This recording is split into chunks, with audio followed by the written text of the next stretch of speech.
Hello everyone and welcome back. It is a new day, a new sleigh, and a new video where I have something to say.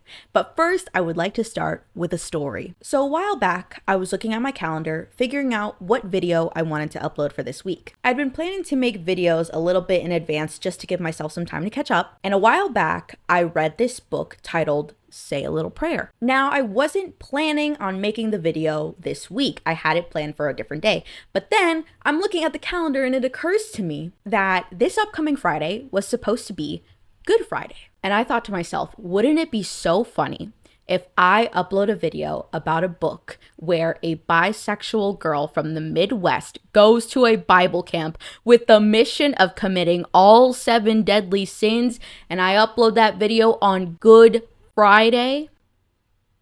It was too good to pass up. The stars aligned for this video to happen. So that's what we're going to talk about today. I'm going to preface that I am not religious. I was raised Catholic. I no longer practice, and I have not practiced since I was probably 12. With that being said, I have no problem with anyone that is religious. I have many friends and many people in my life that do subscribe to religion, and there's no issue with that. By the nature of this book, it is a little confrontational. But there is a nuanced conversation to be had about religion and the role that it plays in people's lives, both positive and negative. Now, this is going to be a hear me out, so I just ask again, as I normally do in these videos, because somehow I manage to be controversial every single week. Just stay till the end, hear me out. Please extend to me the benefit of the doubt, because we're going to have a very nuanced conversation. And the end of this conversation is not going to be that religion is bad and evil and no one should subscribe to it. It is just going to be a conversation about the ways that people use religion to prosecute others. It's hard to explain, but we're going to get into it. So I just ask that you stay till the end of the video. Of course, leave a comment if you would like. Be respectful. Thank you. So first things first, this book is Say a Little Prayer by Jenna Voris. I actually found this book while I was scrolling through Instagram. It kind of popped up on my feed. And when I tell you that the premise of this book is already so interesting in and of itself, it was an immediate add to Goodreads. I put it on my calendar. I was waiting for this book to drop. So a brief premise for what the book is about. It follows our main character, Riley. She's from the Midwest, a Midwest princess, if you will, as also am I. I'm from Illinois. So she is bi, but I don't think she's super out of the closet. You know, her friends know that she's bi, but it's not something that she necessarily advertises to the world. Now, Riley used to belong to, I believe it's Baptist, I could be wrong, but she used to belong to a church. She and her family has since left the church because her older sister was cast out for having premarital intercourse and for getting an abortion. And the way that they cast her out of the church was very public, very dramatic. The priest essentially did a point at you from the altar. Everyone turns their heads to look. You are cast out of this church. And it was very traumatic for her, understandably. To be cast out so publicly when you're at an age where your sense of belonging is top priority, detrimental to someone's mental health and to anyone's, regardless of how old you are. So she was cast out, and Riley and her family decided not to go as well. But Riley wasn't necessarily told to leave the church. She just stopped going, which made the priest very upset. His name is Pastor Young, and he happens to be the father of Riley's best friends. Riley is best friends with Julia and Ben, and they are the children of Pastor Young. They go to a separate private school that is very religious, and they are super into the church. So the story starts with Riley. She is in the principal's office. She's about to be suspended for punching this other girl, Amanda Clark. Now, Amanda used to be friends with Riley's older sister, Hannah, but after she was cast out from the church, they cut ties with her. So as Riley is going through the halls of their high school, she overhears Amanda say something about Hannah. So of course, Riley was gonna confront her, but she ended up hitting her. So Riley's about to be suspended for this, but she strikes a deal with the principal saying, I will go to Bible camp if you don't suspend me. Why does Riley not want to be suspended so badly? Well, she is supposed to be playing Donkey in their school production of Shrek the Musical. Guys, we need to bring back this level of humor to YA books. When I tell you I was cackling at the first page of this book, okay, hold on. brief side note. One thing I see people bring up all the time about books is that they miss having chapter titles. Nowadays, it's just either the character's name or just a number, right? We're not getting creative anymore. Prime example of good chapter titles, Percy Jackson. They were really funny. In the over a year since I've been reviewing books for this channel, I have yet to come across a book that had chapter titles like that until this one. Let me give you a highlight reel. Chapter 1. Everything that happens next is because of Shrek the musical. So already off to a good start. Then we have It's Not Gossip if it's in a prayer request. Then we have God gives his toughest battles, parentheses, surviving church camp, to his greatest soldiers, parentheses, me. Then arguably one of my favorites, the epic highs and lows of church camp capture the flag. This is so multifaceted. You have to be like on the absolute brain rot side of TikTok to understand a lot of these titles. And I love it.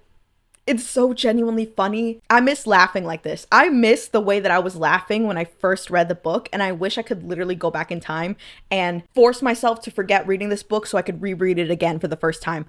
It's so funny. Okay, moving on from the chapter titles. So Riley goes to church camp, and this is because in her town, they put a lot of emphasis on the church and religion. So the principal uses this as a way to try to get her back to go to the church. So she is set to go to this church camp during her spring break. She's going to go with her best friends, Julia and Ben. And at the end of it, she has to write an essay about what she learned. So at first she's really struggling with what she's going to write because she is not interested in religion at all. She is not interested in Pastor Young or anything he has to say. Once she gets to the church camp, she realizes that there is a theme for what they're going to be learning. And the theme for this year is the 7 deadly sins. They're in an auditorium where Pastor Young is talking about the 7 deadly sins, and he is saying that they are always wrong, and anyone who engages in any form of these sins should repent. So the 7 deadly sins are pride, greed, lust, envy, gluttony. I'm sorry, gluten is not a 7 deadly sin. My bad, guys. The 7 deadly sins are pride, greed, lust, envy, gluttony, sloth, and wrath. So once she hears this, an idea starts to form in Riley's mind. She concocts this plan that for every single day that she is at Bible camp, she will commit one of the 7 deadly sins to prove that it's not always bad. Because Pastor Young is talking about it as if it's like an all or nothing. Like you cannot be envious at any point, otherwise you are committing one of the 7 deadly sins and you need to repent. And that all pride is bad, all greed is bad, and so on and so forth. So her plan is essentially that she is going to commit each 7 deadly sin and kind of write her essay on why they're not all bad so that she can bring it to the congregation and kind of disprove the things that Pastor Young teaches so people will start to question his authority. And this is because she has a lot of like deep-seated hate for him because, of course, what he did to her sister. And she thoroughly believes that he uses his position as a community leader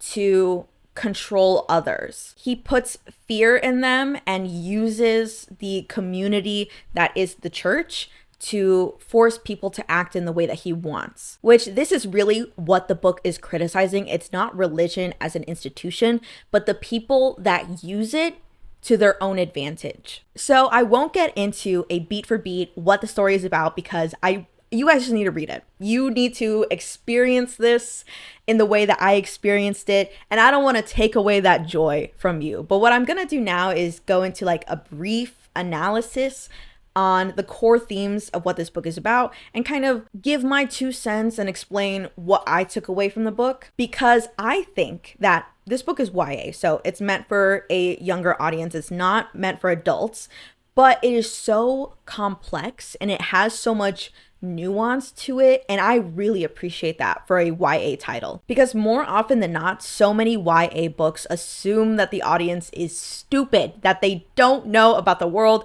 and they can't handle complex topics and themes. This book allows for so many things to be open-ended. It allows for you as the reader to make your own conclusions. It's not trying to force you to only think in the one way that the writer wants you to think. It's so multi-layered, and I think it really speaks to me personally. Oh my God, as a fellow bi girl from the Midwest, I have never felt more identified in a book than I did in this one. Right down to the musical. Guys, I used to be a thespian. I know the lyrics to almost every single Shrek the Musical song. Was I the inspo? Like, this speaks to me in a way that I have never been spoken to. It's like she's in my mind. But I think this book will really resonate with so many different people, regardless of your age range. I think there is a lot to be said here about religious trauma, as well as the importance that community plays in our day-to-day lives. So Riley as a character has a lot of religious trauma, and that is solely based from the one character of Pastor Young. He, as an individual, has caused so much grief and heartache to their family. And at the beginning of the book, she kind of misdirects that anger to religion as an institution, as well as to the people in her life that are still religious. One of her big character arcs is kind of realizing that people that subscribe to religion aren't stupid. She has this belief that anyone that is following Pastor Young or following any kind of religion is kind of like a sheep, and they can't necessarily think for themselves, and they can't think critically, and they won't go against what he has to say. And what she fails to realize at the beginning of the book is that the reason people don't stand up to him is because of fear. He is instilling fear in them so that they won't contradict him, because he cast out Hannah. And if he was able to completely separate someone from their community, then he could do it to anyone. And as I've said a million times already, community is so important. What Riley talks about frequently throughout the story is that once she goes back to Bible camp and starts interacting with people from the church again, she realizes how much she actually missed being in that environment. Not necessarily because she loved going to church every Sunday, but because she loved seeing her friends and she loved having those kinds of people around her. And that it was so hard and so isolating being away from them, but she had to do it for her own health. And that is the danger in people that weaponize your need for community in order to get you to subscribe to their own version of religion. And I specifically say their own version because I know that there is not a blanket version of Christianity, Catholicism, whatever religion, and that so many people kind of twist it in order to send a certain message, in order to support whatever other beliefs that they want to push onto you. There are so many people that don't subscribe to the same version of these religions, and that's why it's very dangerous to kind of point the finger at religion itself, when really we should be looking at the specific kinds of people that are using religion for their own nefarious purposes. So at first, Riley has a lot of anger and aggression, especially because she feels like her friends never stood up for her or her sister Hannah, and she has a lot of resentment because of it. But throughout the story, she starts to realize that, yeah, it comes back to this fear factor and also this desperation for belonging, which we all have. And by the end, she realizes that her friends are religious and there's nothing wrong with that. It's also really interesting because Riley has seen Pastor Young as both this religious figure and the father of her best friend. She's seen him in plain clothes, you know, the dad at the cookout, having fun, hanging out with his kids. She's seen that side of him, but she's also seen the ways in which he can be evil. So it's really hard for her to accept that these are two versions of the same person, that he can laugh with her and spend time with her and really just act like a friend with her, while simultaneously believing that her existence as a bisexual woman dooms her to an eternity in hell. That experience happens to, I feel, a lot of people from the Midwest. I don't want to bring up Chapel Roan, but Chapel Roan talked about, you know, her own family and the people that she's been around, and not everyone agrees with her, but it's really hard to kind of know that someone doesn't believe in your existence as a human and then know them intimately as a person. It's a weird dichotomy, and it does bring up a lot of conflicting feelings. And me personally, I'm the kind of person where I'm like, my relation to someone means very little above my own personal mental health. I am not above cutting people off. I have done it before in the past, and that's just like a personal thing.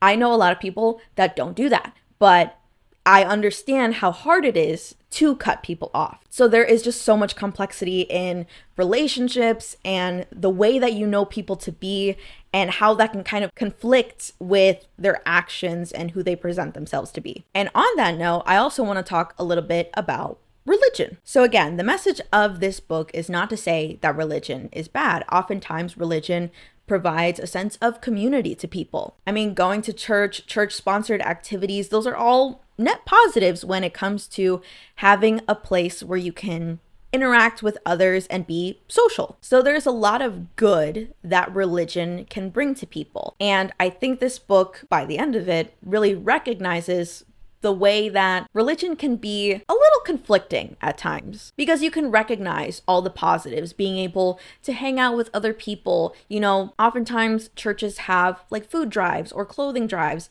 and they are a pillar in a lot of communities. So they do a lot of good, but there are also people within the religion itself that are not doing good. And I think tackling religion in any form of media, whether it be songs, books, TV, is always going to be hard, because it's really hard to have a nuanced conversation when a lot of times it can feel like you're attacking someone's way of life, their beliefs, the things that they base their entire being off of. And to that, I will say, well, oftentimes people use religion to attack other people's beings, other people's way of life. On both sides, it's a crisis of identity. But I think what this book is really trying to convey is that there's a way to have that conversation without attacking others. It doesn't negate the people that have very real and very harmful religious trauma, in the same way that it doesn't negate all the people that have good experiences with religion and the people that are stoutly devout. And this book is also not advocating necessarily for forgiveness. At the end of the book, Riley doesn't forgive Pastor Young for what he's done. Instead, she finds a way to move on, to find that sense of community in love in the ways that she can't get it from the church, and recognizing that she can't change other people's minds. Other people are still gonna go to the church. They're still gonna follow Pastor Young. So there's no saving other people. There's no converting them away from religion. All she can do is find and build her own community. Realize that her own self-worth and her own identity doesn't have to be tied to one specific thing, whether it be religion or people or whatever. And that you can find community and love so long as you're willing to look for it, as long as you're willing to carve out that space for it to exist in your life. At the beginning of the book, Riley had a lot of anger and hatred, and she was taking it out on others. But by the end of the book, she realizes that people were always willing to accept her. There were people that did love her. She had just pushed them away, because as much as she felt that they weren't accepting her, she wasn't accepting them and their religious beliefs. She realized that she was doing the same things to them that she thought that they would to her. So much complexity. There's so much nuance here. And I could really talk about this book for hours, because it really just it leaves you with so many open-ended questions. And I feel like it really makes you question yourself about what you believe. What would you do in Riley's position? Which that is always amazing for a book to leave you with that kind of feeling. I finished this book in March, and I have still been thinking about it every single day. It's a beautiful examination of religion, of identity, and it's funny. The book is genuinely interesting, entertaining to read. No doubt about it, this book is a 5-star read. I cannot recommend it enough, and I hope that you gleaned some kind of information from this review. I'm really just rambling here. I feel like there are people that could say so many more intelligent things about this book, and I'm really only skimming the surface. So by all means, please feel free to leave your thoughts in the comments below. What do you think? Have you read this book before? What are your experiences? I would love to hear them. Yeah, I think this book just has so much to it, and I could really only try to explain some of it. Honestly, I want to reread this book already, because I feel like I only skimmed the surface. I only am just starting to understand everything that it's trying to say. And trust me, this book is saying it so eloquently for how long it is and the kind of audience. Not to say that young adult literature is not as intelligent as an adult. It's just like, I think there are certain constraints, and a lot of it is that there is this notion that a young adult audience is not going to understand the same things that an adult audience would. And I love that this book kind of subverts that expectation. It allows you to draw your own conclusions. It leaves you with those open-ended questions. It's not insinuating that the audience is stupid. I also really like that it leaves a lot of things unsaid. YA tends to explain and over-explain, especially nowadays, I feel, but this book allows you to kind of not know. And it lets you sit in that not knowing, and it doesn't feel the need to constantly explain every single thought and idea to you. Ugh, I could just gush about this forever, but I think I'm gonna leave it like this for now. I cannot recommend to you guys enough. You have to read this book. It is so good. Oh, and I completely forgot to mention, this is a romance. Did you know that? It's a sapphic romance in the Midwest. And you wanna know who Riley's love interest is? The pastor's daughter. It doesn't get better than that, guys. It doesn't get better than that. Listen. I'm gonna read you a little quote that'll make the romance girls go crazy. The kiss is soft, a gentle exploration. It feels like a prologue. Like there's a world where I kiss her a million more times just like this. And each time means a little bit more. You thought a man could say you think a man could say that? No, this is a sapphic romance, my friends. You'll only get that eloquence and that romance from a woman. That's all I'm gonna say about that. Anyway, that's the end of the video. Thank you guys so much for watching. Please pick up this book. It is so good. The author is Jenna Boris. She's also really funny on social media, so you guys should follow her. And while you're at it, you should follow me on all my socials at Listen to Kristen on TikTok, Instagram, and Blue Sky. I wanted to say YouTube, but you're already on YouTube. And speaking of YouTube, please subscribe if you haven't already, because a lot of you guys just watch the video and you don't actually subscribe to me, which is kind of weird. I'm looking at you a little sideways. That's it for today.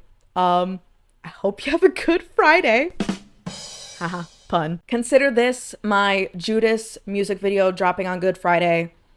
Say a little prayer dropping on, you get what I mean. Anyway, thank you guys so much for watching, and I'll see you in the next one. Okay, that's it. Thank you guys. Also, I don't know if anyone noticed, but I colored my jewels with the bi flag because I'm bi, and no one knows that. I need to set the record straight, ironically, because I am not.